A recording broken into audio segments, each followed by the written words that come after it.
couple problems up here that deal with distance.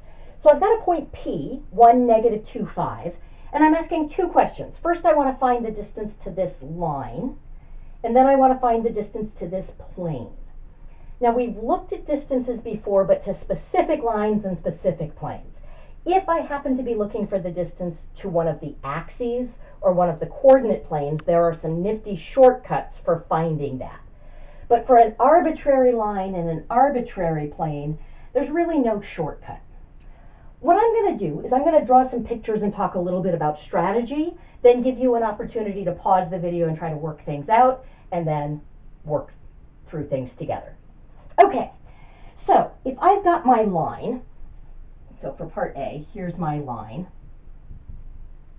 and here's my point, 1, negative 2, 5.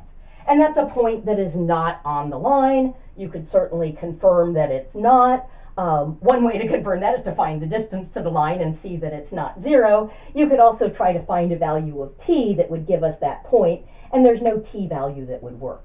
Because in order to get 5, t would have to be 5, because I'm taking 0 plus t times 1.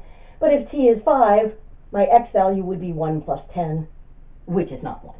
Okay, so I've got this point that's not on the line. I know that to find the distance, what I want to do is just drop a perpendicular onto the line and then measure that distance. The problem is I don't know what point on the line I'm going to hit when I drop that perpendicular. Okay, so if I could do that and calculate this point, then I just calculate the distance between those points. But I don't know what point I'm going to hit. Okay. That's why there are some nice shortcuts if I'm projecting onto one of the axes or one of the coordinate planes, because in that case you can calculate what point you would hit and just find the distance between those points. But here I don't have that.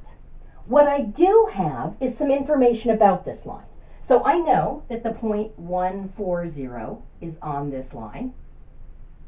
That's essentially my starting point. That's what I get when t is equal to 0. And I know that the vector 2, 1, 1, I'm just going to write it this way, v equals 2, 1, 1, is the direction vector for the line. So I've drawn that direction vector with its tail at this point that I know. Okay. Now, most likely this point is not the one that I'm going to hit when I drop a perpendicular. However, if I call, let's see, we called this point P, if I call this point Q, I can definitely form this vector QP that points from a point on the line to the point that I care about. Most likely, the magnitude of this vector is longer than the distance that I want. However, now, when I drop a perpendicular, I can see what I'm actually doing. I'm calculating a projection. So if I were to call this vector right here, little p, the projection of QP onto V, onto the direction vector for the line, that's kind of nice. Now, that projection lies on the line. What I want is this vertical distance. But now I can write this as a vector. I can say that would be QP minus that projection, and then the distance would simply be the magnitude of QP minus that projection. Pretty cool. Okay, so I'm going to leave it to you to actually calculate that. I will work through it in the next video, but I'm going to have you try it on your own first. Before we do that, though, let's get a game plan for this problem. So I'm going to draw a picture for this one as well. Here's my plane. Now you might say that doesn't look like a plane, that looks like a line. Well, here's my strategy. I've oriented the plane like so. So we're looking at it head on. It's sticking straight out of the board. So here, this line was meant to represent a line. Here, this line is meant to represent a plane that we just happen to be looking at dead on. Okay. And then here's my point P, 1, negative 2, 5. And once again, I want to find the distance from P to the plane, which I would like to accomplish by essentially just dropping a perpendicular and measuring that distance. Well, that's a little bit tough to do because I don't know what point that will be. But I can certainly find a point that's on the plane. I'm going to just call it Q.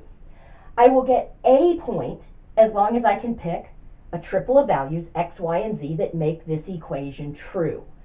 What I find it's easiest to do usually is to choose to let 2 of my 3 variables be 0 and then solve for the other one. So if I were to let y and z be 0, x would be 4. That point is on the plane. Okay, now once again I can draw in QP, and that's going to be a vector that connects a point on the plane to the point that I'm working with. Most likely, the magnitude of this vector will be longer than the distance to the plane, okay, because that's probably the wrong point. Okay.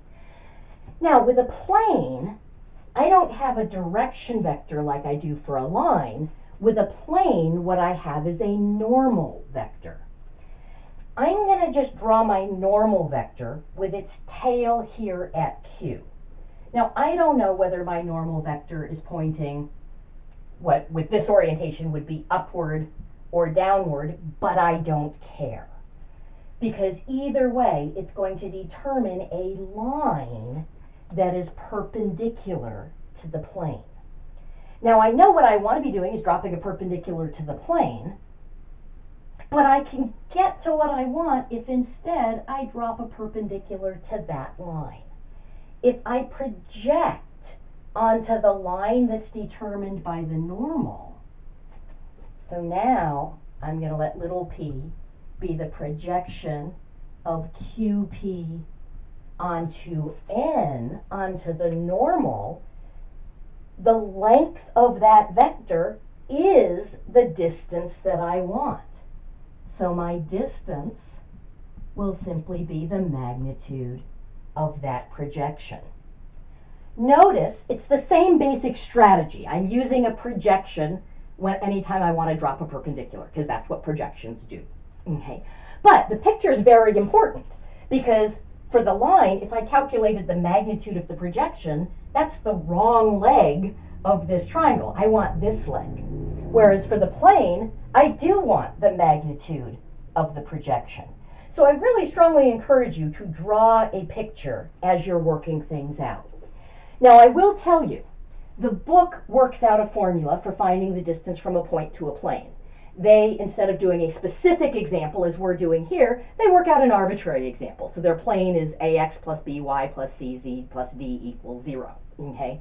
You can do that, and then you get a formula in terms of the coordinates of your point and the a's, b's, and c's from your plane. Okay? If you just memorize that formula, that does not count as showing your work. When I ask you to find a distance, I want to see your work. So do not just memorize the formula that's given in the book. Make sure you understand the process. Okay?